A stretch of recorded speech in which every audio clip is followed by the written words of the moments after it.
Up next on Beyond the Clef, we have Darcy Vogt Williams, and she is here to talk about all sorts of great stuff. And for our band, choir, and orchestra people, if you want to know how to teach your kids rhythm, we're going to talk to you about teaching rhythm logically. It is a fantastic resource that everybody needs to use. And also we're going to talk a little bit about behind the scenes After Sectionals, a little podcast that she does on the side. Sure. It's a lot of fun. So that's coming up next on Beyond the Clef. Beyond the Clef is presented by Director's Choice.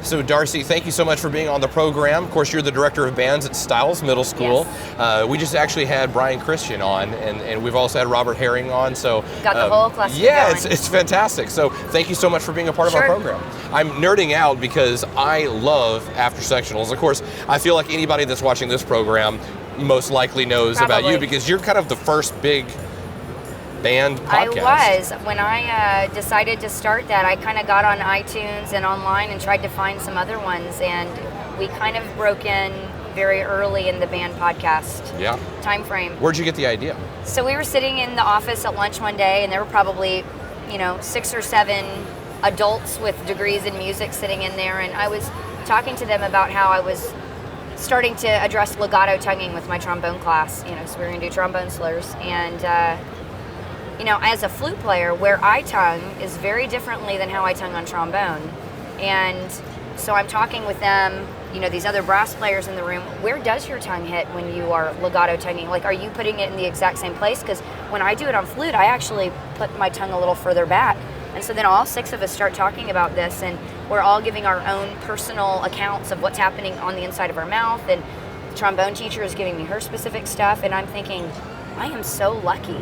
Like, how cool is this that I can sit and have this very intelligent conversation on a whim at lunch with all of these professionals in our field, and how many other people don't have this experience? So, the very first job I taught at, I was out in Burnett, Texas, and we didn't have anybody that was willing to come out and teach lessons for us. And 2 of our 4 directors were at the high school campus, and so they were on a different campus during lunch, and so it was really just me and the other middle school guy, and our conversations were very limited, and I just thought, I'm in a very fantasy world when it comes to having all of these professionals around me at all times, having these pedagogy conversations, and just being able to talk crap about what's going on in our band hall every day. And I bet there's a lot of people out there, like my dad, who was the only person at the school he retired from. I bet there's a lot of band directors who would love to just sit in and listen to these conversations, because I know I always enjoy listening to them. And so I thought, you know what? I have a computer, and microphones aren't that expensive, and I bet I could put this out there, and I bet people would listen, because who doesn't like talking shop? I mean, that's why Team EA is so successful. We all get to show up and go talk about band in the Grand Hyatt bar. Yep. So let's make a podcast out of this, and kind of took off from there. So in addition to After Sectionals, you produce some other videos. Yes. And we see those pop up on Facebook. Sure. Tell me a little bit about that and where people can find those. Sure. So the After Sectionals Facebook page, I try, every week or so to put up something that's, pertaining to where we are in the year. And I mean, they're usually little helpful hints that other band directors have taught me through the years, but it's amazing what little things we do that not everybody is aware of. I had one video that went supremely viral that I thought was absolutely ridiculous, and by viral in the band world, I mean it's been viewed and shared something obscenely 500,000 times, and it was of this paperclip trick that our tuba teacher taught me. Yeah, I did see that. Putting the paperclip in the lead pipe, and very carefully, mind you. Right, yeah. But I put this out there because it was a trick that he had taught me when I had a particularly, unpitch-centered tuba section years ago, and I've returned back to this trick, throughout the years, and it's with my tuba section that particular year.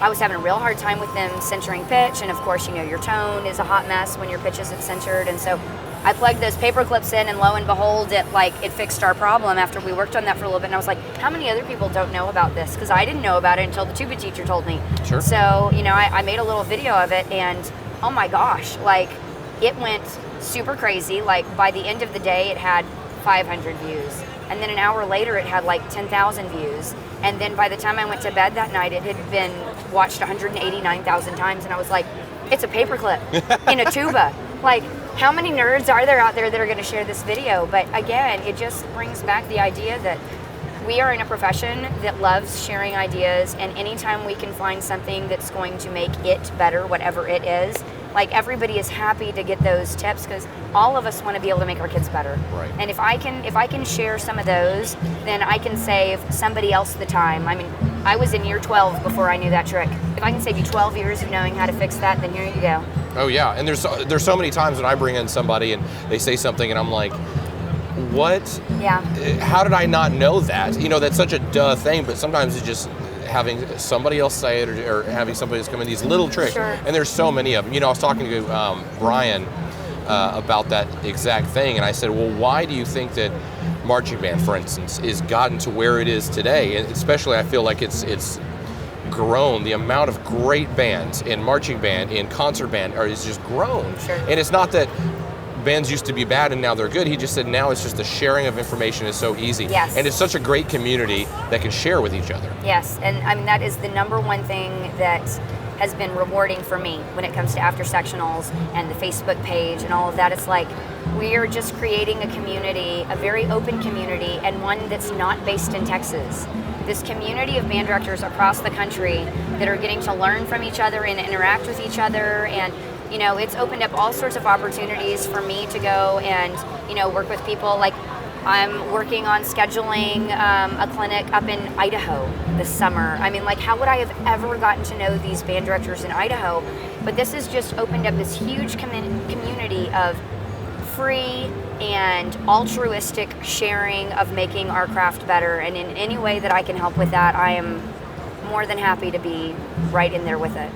So I heard with After Sectionals, there was an episode that you actually had to pull down. I always love the behind the scenes thing. So what happened there? Okay, so we had been planning on doing a region band episode on any number of planes with that, you know, talking about the audition process and getting kids prepared for it, and how intensely we choose as directors to push it, how much of it do you leave on the kid, how do you structure sectional time on that, judging it. I mean, we had already planned on doing this region band episode, and it just so happens that usually we record on a Friday afternoon, and that Thursday we had phase 1 of high school auditions, and so the three of us went down to region auditions that night, and we were there until an ungodly hour of time, because, you know, that's the nature of high school region auditions, right, especially on phase 1. And we got back the next day, and we were just kind of, again, just talking shop about some of the things that we were hearing and the whole process, and just the fact that, like, the region is so big, you have to hire in so many college students to come and be on the panels, and the act of, like, I was the head judge in my room, and in my room 3 of the 5 judges had never judged before, and just so the act of, like, trying to impart, like, what are we listening for, how do you keep scores, and all of this kind of stuff in this very small time frame. And we're just talking about, like, all of the hardships that come with region band. And so the next day, on Friday, we recorded about region band, and one of the things we talked about on there were how many of the kids in the room were unprepared. And we started talking about how, you know, we have region band happening right after the busiest time in these kids' lives. Like, these kids are at marching rehearsal every day, all day, you know, the maximum number of hours that they can be, and then they spend their weekends going to contests, and they've got football games. And how much time are these kids really given to truly work on this music? And then it's like, hey, let's show up, let's spend a whole lot of money hiring all of these judges, since we don't have enough band directors to do it. Yeah. And let's make these kids go through these 4-hour auditions. And just how, like, psychologically that's not great. And then we have all of these kids that are part of the audition process that maybe they're not really prepared for this, or they're not even really interested in it, but it's required of them. And so we're just kind of talking about this very candidly, and these are all thoughts and conversations that we have all had with a billion different directors. Sure, right. I mean, these are not new. This is not innovative conversation that we're having, or innovative thoughts. So we put it out on the podcast episode, and within 24 hours, I had gotten a flood of emails and Facebook messages that, I mean, it might as well have been praise hands. Like, thank you for actually saying what all of us feel when we leave the audition room. And it wasn't inflammatory towards anybody or any particular school or any particular directors. It's just a flaw in the process. Right. And I think we would all agree that high school band kids that are expected to do all of this marching stuff, and that's great. And then we want them to do these regional tryouts, which are great, but they line up terribly. Right. So we were commenting on the process. Yes, and we were flooded with people that were in high support of this. And then I was approached later that afternoon by our fine arts director, who had been approached by the other people, the people that were feeling very called out, and directors that thought that we were being particularly volatile towards you evil high school directors. I mean, it was nothing personal. Right. And it was nothing specific. It was just a legitimate problem in our profession that we've created ourselves in the name of competition. Right. And so all of the people that were upset by this did not contact us directly, because they never do. Yeah, right. And so they contacted him, and he said, you know, what y'all do is really good. Y'all put a lot of really great information out there. Are you trying to create a divide in your viewership? And if you are trying to create a divide, you've done a really good job of doing that. So maybe you want to consider editing yourself here. And for a very long part of the conversation, honestly, I was just ticked. Like, we were just trying to have an open conversation, and that's very much what After Sectionals tries to be. We try to be very candid. I am just as willing to tell you what I am doing poorly in my classroom as I am doing great. I am just as willing to tell you the downfalls of what my kids are experiencing as I am their successes. Like, I don't ever want to be one of those programs that only shows the good, because that's not what we have most of the time. Right. Most of the time we are seeing, you know, the hard stuff, and I don't want to ever project just glory. And so here we're being just as candid with a huge process in our profession, and apparently we ruffled the wrong feathers, and it was strongly suggested that we take that episode down, and finally I just said okay. And we took it down, but I did get to have my last say, because at the beginning of the next one I kind of addressed the fact that, like, I would never want to hurt anybody's feelings. I would never want to make anybody feel like I'm calling you a bad band director. I just want to talk about the process, because anytime we can talk about the process gets better. You know, anytime we bring up the downfalls of something, that gives us the opportunity to create something better, and that's all I would ever hope for my podcast to be. Sure. Well, thank you. Yeah. I think last year at TMEA, I was listening to an episode and you talked about what your kids do. Like, an example of one of your great episodes is, what do your kids do while you're at TMEA? Sure. Yeah, and that's pretty exciting. Can you just give us a snapshot of So what that today, is? our kids had, our beginners have one survey that they fill out. We have a general band survey. And the beginners fill that out. Our 7th and 8th graders fill out the general survey plus a band-specific survey. The general survey asks questions about how we kind of run the program. They want to know, like, do you like your band directors? What's your favorite part about coming to band? What do you love every day about coming into our band hall? What do you hate? What do the band directors do that makes you less than thrilled to come into band hall? Do you like practicing? Why don't you like practicing? What's been your favorite part about the class to this point? Do you like chair tests? Why don't you like chair tests? You know, it asks all the questions that we as band directors sometimes don't want to know the answer to, because we take it personally. Right. And do you feel like from that response you get a lot of good, truthful responses? Or sometimes we do. Yeah. A lot of times we do. I mean, what ends up happening is you basically have 3 kinds of responses. You have the kids that are checked out or don't enjoy band for whatever reason, and usually they blow off the survey. You have the kids who love band, and because they love band, they pet us in the survey. And I'm gonna be honest, I love getting those kind of surveys.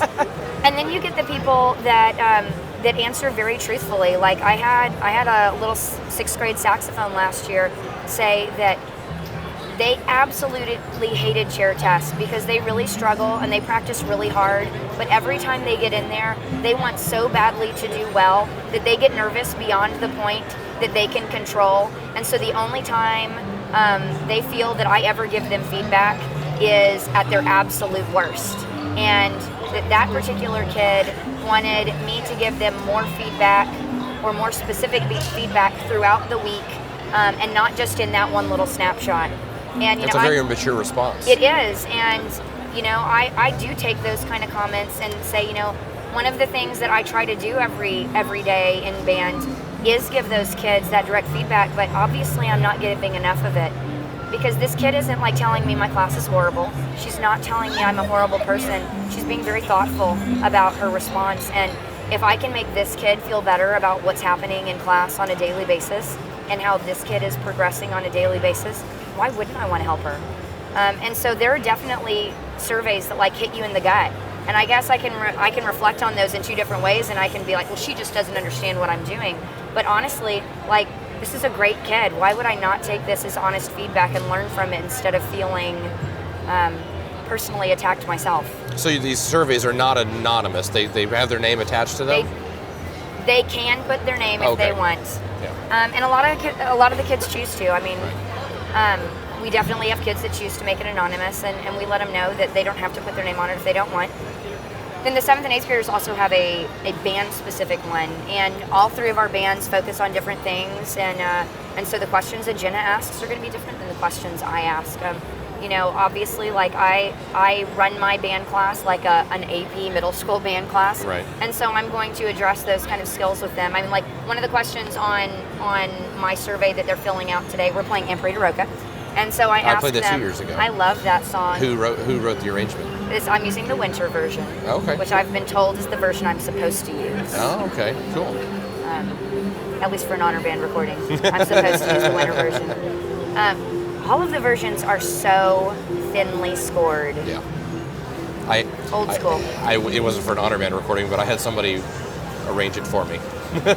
Customized it. I would love to make my own arrangement of it because I guarantee it would be better than the current one. Sorry, tangent. Yeah. What you're doing in your AP class. Sure. So one of the questions I'm asking my kids is, what tempo are you personally practicing Amprita Roca at? Is that the same tempo you're practicing the dogfight? Are you practicing it in increments? If not, why are you not doing that? What part of Amprita Roca do you know is your worst part? How are you practicing that to elevate it to the same level as the other sections? Do you even care that section is a lesser quality? And if you don't, how come? I asked them very specific questions about the pieces that we're playing.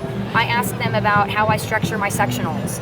I asked them, one of the questions that was I added it last year and it was super enlightening, was, do you prefer full band performances or region band auditions?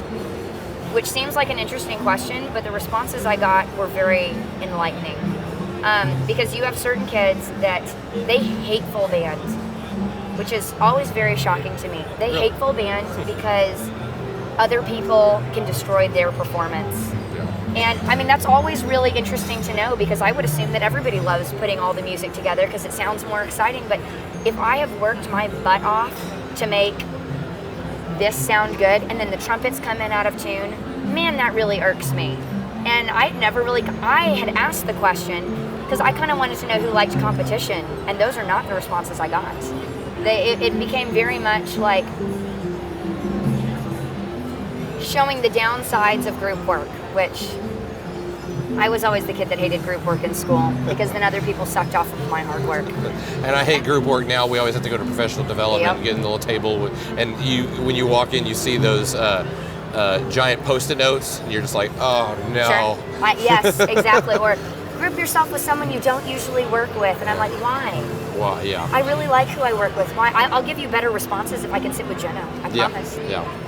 But it's very interesting because I always assume that the kids that are in my band think like I do. Like they're a top band kid, so they must operate like a top band kid. Right. And our brains work very differently sometimes, and that's always good to know. So anyway, one of the things that one of the projects that you put out there and something that people can go and actually by and use is teaching rhythm logically. Yes. And of course, that is obviously a concept, but that is the title of the lesson. Sure. And I use it. That's why I reached out to you. And what I love about it is, if I could describe it Sure. in my own words, it seems like it is a scripted lesson from a master teacher to teach a master lesson for the whole concept, yes. from start to finish. It's yes. all rhythm, and it takes a kid from the intro to how you talk, and you even put script in there. Yes. And it's so fantastic because then I can go through and see how you teach that, yes. and I can get ideas from it, or I can literally, I know people in my district that literally just look at the script and read it off too, because they're more comfortable with that. Sure. It's fantastic. So tell me a little bit more. I mean, I just described it, but tell me where you came up with that idea. So I kind of tell this story in the book too, but when I very first started teaching, I got a job at Christmas, which is never a good time to take a job, but I did it anyway. And I mean, there's all sorts of downfalls to taking on a program mid-year, but I inherited the bottom band at the middle school, so I was getting those rougher kids. I went into beginner classes that had not had a normal teacher for a good part of the first semester. So I was coming in at the lowest point in the program, and that tells you a lot, actually. When you get those very bottom kids and when you see them at their worst, that tells you a lot about policies and procedures that are in place, because you can always, assume what you want about the best times. But those low points tell you a whole lot. And so I'm getting these kids, and we had 4 directors. All 4 directors taught rhythm in 4 different languages. None of them used the same counting system. Some of the directors counted regularly with the kids. Some almost never did. There was no cohesion at all. And I really saw that in the band that I inherited. And I would try to get them to count. They were very resistant. And then I discovered that some of the kids really didn't understand how rhythm worked. And so now I'm having to just fight or flight. I'm having to rote teach them this stuff just to get through the rest of the year. And we're sitting in a staff meeting one Monday morning, and I had nervously been anticipating how this conversation was going to go, and I said, hey, how would y'all feel about us streamlining how we teach rhythm next year? It could be something along the lines of, like, on Mondays during second period, like, all of the clarinets and trumpets come to me, and I will do a rhythm lesson with them, and then I know exactly what every kid has been told. Every kid will be understanding and counting rhythm the exact same way. I will create a common language between our kids.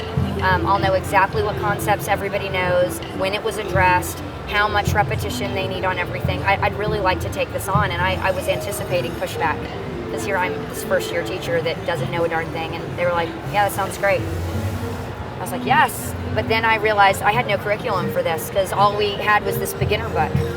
They didn't have any rhythm charts or anything, so I went home that summer and decided if I'm going to be in charge of this, I need something to teach with. And so I pulled every single beginner book I could get my hands on, because a lot of them have rhythm charts in the back. Sure. Started ripping all of them out. I mean, like, literally ripping them out of the books, going through and cutting stuff up, rearranging stuff. I had to create a lot of it on my own because there just wasn't enough material for it to be. And I created full-page charts in which each chart is addressing one specific concept. And then I went through and I rearranged all of the rhythms in a way that logically made sense to me, so that everything was building off of the next one. So, like, when I teach that quarter note lesson at the very beginning, how do I directly build off on that? What is going to be the most logical way to build from this?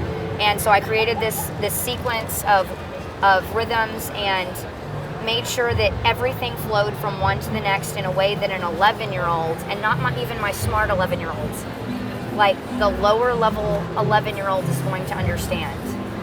Because that's who I was getting. And your top kids are always going to figure it out. It's those kids in your middle to bottom bands that are going to need the most help. So I'm arranging these lessons for those kids.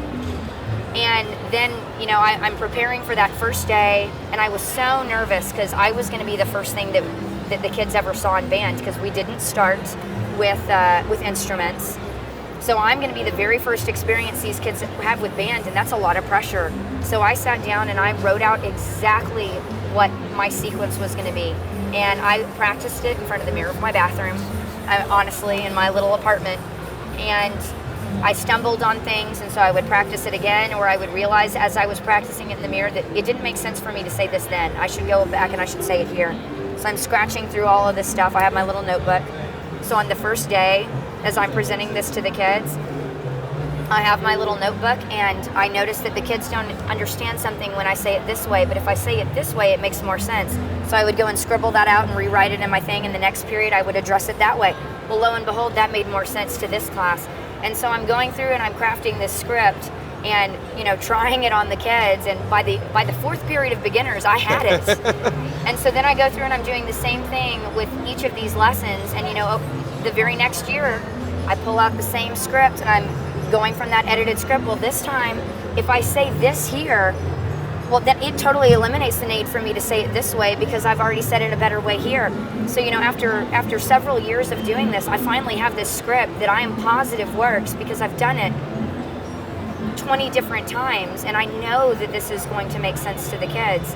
And I still, to this day, go back and look at that day one script before I do it because that is the most pivotal moment. It is the first thing that the kids will ever learn, and I do not want to mess it up. Yeah, and I actually pulled it up here because, I just was going to give an example of it. So, like the quarter notes, a script, it just says, turn on metronome and wait for kids to start patting their foot without instruction.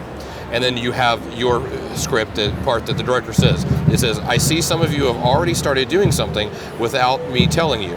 There's 3, 5, a whole bunch. And I love it, a whole bunch. Yeah. It's kind of how you talk. What are we doing? And then it's like the response that you're looking for is put in there, patting your foot.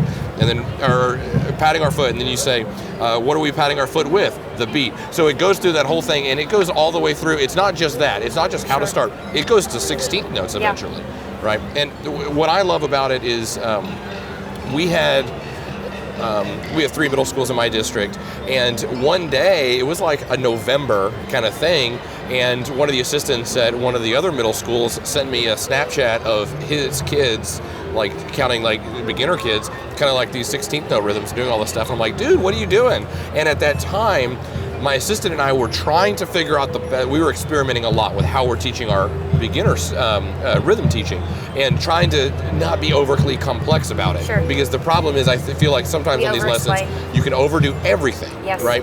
And so we were trying to figure it out, and he sent me this, and I was like, oh, great. And then we started using it, and then we got everybody to start using it, and then I think the high school guys said, hey, so how are you teaching rhythm? Because I feel like everybody's saying it different. And I just said, here.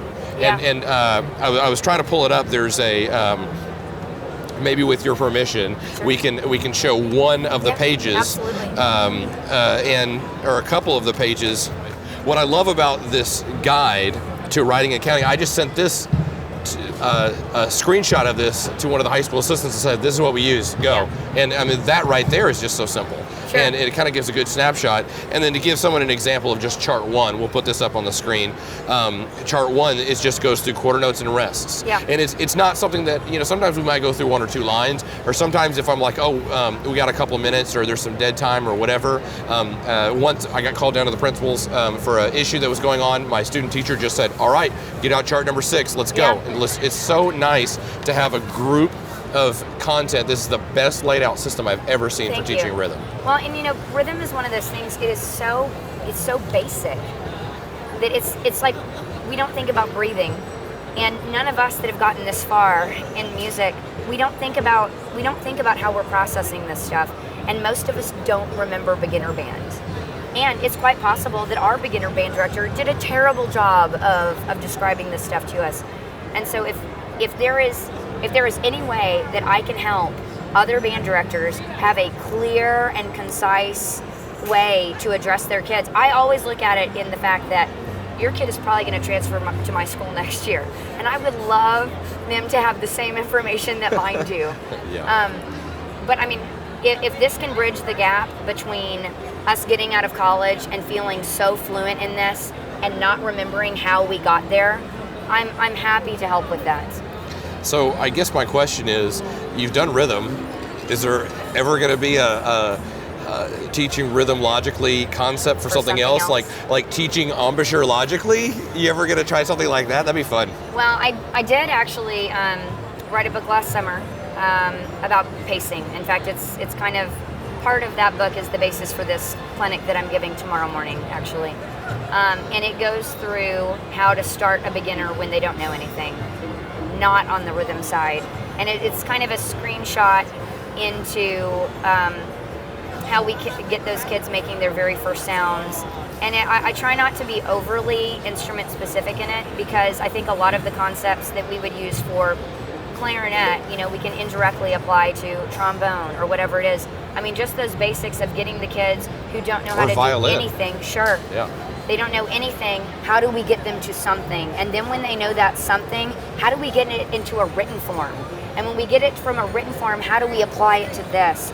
Because beginning band seems like it would be so easy, and it is such a mystery because we don't remember it. And even if we do remember it, who knows if it was good. But trying to get something established when there is no prior knowledge is really hard.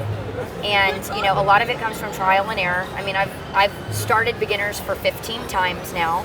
I am not an expert at it, but there are things that I know I do really well, and if I can share those things, I'm going to share them. Now, I don't know if there's going to be an embouchure logically, but the pacing I do think right. I think is very helpful, and the feedback I've gotten on it has been really positive. Well, if you start a series, the Logically series, yes. we can call it, maybe give me like 1%. Absolutely. It was my idea. No, you're so fantastic, and thank you so much for doing this for so many people. It's just been a real treat to get to see all of what you do. You obviously care about children, and not even just the children in your building. Music education all over the place. Anytime I've had an opportunity to work with other band directors on this kind of stuff, it is just, if there is like a second half of my career at some point, I love going out and working with other band directors. It is just an absolute blast to get to talk shop with people and share tricks and tools of the trade, and it's just a great time. And I couldn't be happier to have found what a random career, like band director. Anytime right. somebody asks what I do and I'm like, right. I'm a band director, they're like, what? People actually do that. It's like, yeah, you're a dentist and I'm a band director. Yeah. I always complain that I have a degree that can do one thing. Yeah. It's always just that one thing is all I can do. Now I'm stuck with it, so I better do it good. Yeah, absolutely. Yeah. Well, thank you for being on the program. Where can people find Teaching Rhythm Logically? You can go to teachingrhythmlogically.com. There you go. Yeah. That's easy. And again, if you're interested in the pacing book, it's called Pacing for Success, Beginner Band. There is not a pacingforsuccess.com, mostly because I was too lazy to make that website. But you can find it through Teaching Rhythm Logically. Okay, so, great. And if not, you can send me an email and I'm happy to answer it. Sure. Well, thank you so much for being a part of the program. It's been an honor and a pleasure to get to know you. Absolutely. Thanks. Thanks for joining us for this episode of Beyond the Clef. For more great content, subscribe on our website at beyondtheclef.com. And be sure to follow us on YouTube, iTunes, SoundCloud, and Facebook.